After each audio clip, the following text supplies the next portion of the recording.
নমস্কার বন্ধুরা, welcome to my channel BA food কিচেনে। আজকে বানাবো লেস দিয়ে চিকেন ফ্রাই। ঘরে থাকা কিছু উপকরণ দিয়ে আর একেবারে সহজ পদ্ধতিতে দোকানের মতোই চিকেন ফ্রাই বানিয়ে নেওয়া যায়। তো পুরো রেসিপিটা একটা লাইক দিয়ে দেখার অনুরোধ রইল। একটা লাইক দিয়ে সম্পূর্ণ রেসিপিটা দেখবেন, আর ভালো লাগলে একটা লাইক কমেন্ট করে অবশ্যই জানাবেন কেমন হয়েছে। এখানে আমি প্রথমেই নিয়ে নিয়েছি চিকেনটা আমি এখানে 700 গ্রাম মতো নিয়ে ভালো করে ধুয়ে পরিষ্কার করে জলটা ছড়িয়ে নিয়ে একটা বড় থালার মধ্যে নিয়ে নিয়েছি।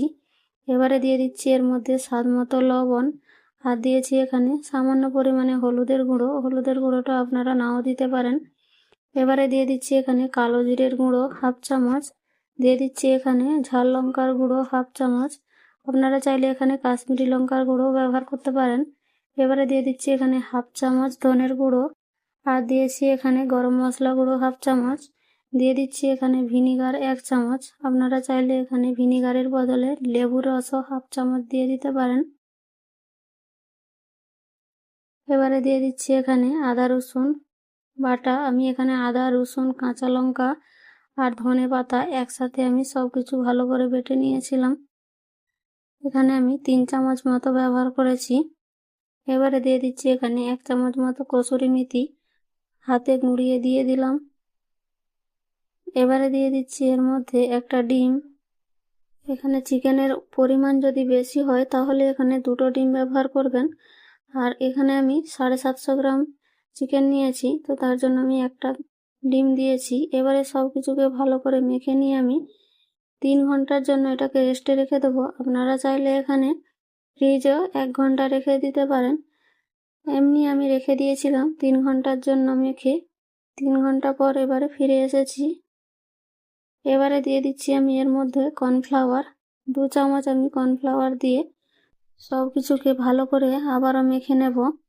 আপনাদের কাছে যদি কর্নফ্লাওয়ার না থাকে তাহলে এখানে আপনারা ময়দা কিংবা বেসনও ব্যবহার করতে পারেন। সব কিছু ভালো করে মেখে এখানে রেখে দিয়েছি। এবারে এখানে আমি 2টো প্যাকেট আলুর চিপস নিয়েছি। লেসের যে 10 টাকা প্যাকেট হয় সেই প্যাকেট আমি এখানে 2টো নিয়েছি। 2টো প্যাকেটেই আমার হয়ে যাবে সবগুলো কোটিং করা, তো আমি তার জন্য এখানে 2টো নিয়ে নিয়েছি। এবারে হাতের সাহায্যে এইভাবে ভালো করে আমি এগুলোকে চূর্ণ করে নেব। আপনারা চাইলে এখানে শিলবাটায় একটু গুঁড়িয়ে নিতে পারেন, তো আমি এগুলোকে হাতেই এভাবে গুঁড়িয়ে নিচ্ছি। ভালো করে ঝুরঝুরা করে একেবারে গুঁড়িয়ে নিয়েছি। এবারে আমি একটা একটা চিকেনের পিস এভাবে দিয়ে ভালো করে এখানে কোটিং করে নেব। এটাকে আস্তে আস্তে ভালো করে আমি ঘুরিয়ে ঘুরিয়ে এটাকে কোটিং করে নেব। এইভাবে সবগুলো আমি রেডি করে নেব আগে, তারপর ভাজতে চলে যাব। সবগুলো রেডি করে নিয়েছি, এবারে ভেজে নেব। এদিকে একটা কড়াই আগে থেকেই তেল বসিয়ে দিয়েছিলাম। তেলটা ভালোভাবে গরম করে নিয়েছি। তেলটা ভালোভাবে গরম করে নিয়ে গ্যাসের ফ্লেম এখানে লো করে দিয়েছি। তারপর এবার চিকেনের পিসগুলো আমি দিয়ে দেব। প্রথমে আমি এখানে 2টো লেগ পিস দিয়েছি।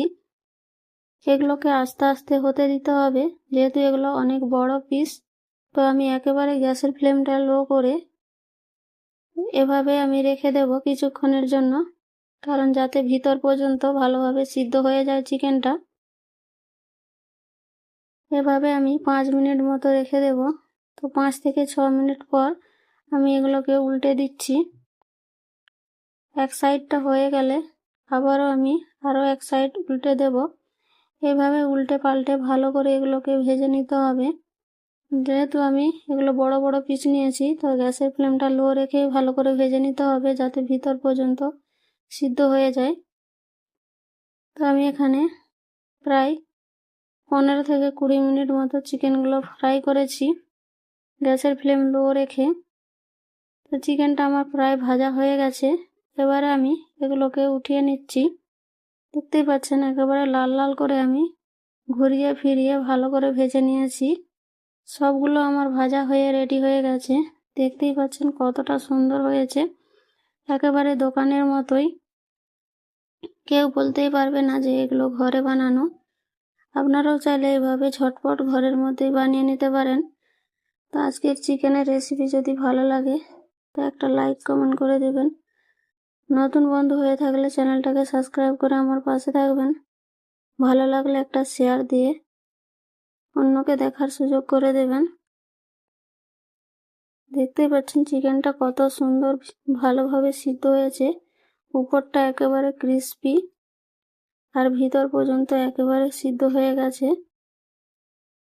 ভিতরটা কত নরম হয়েছে দেখে বুঝতে পারছেন। বাচ্চা থেকে বড় সবাই কিন্তু এইভাবে বানিয়ে দিলে খেতে খুবই পছন্দ করবে। শেষ পর্যন্ত দেখার জন্য অসংখ্য অসংখ্য ধন্যবাদ।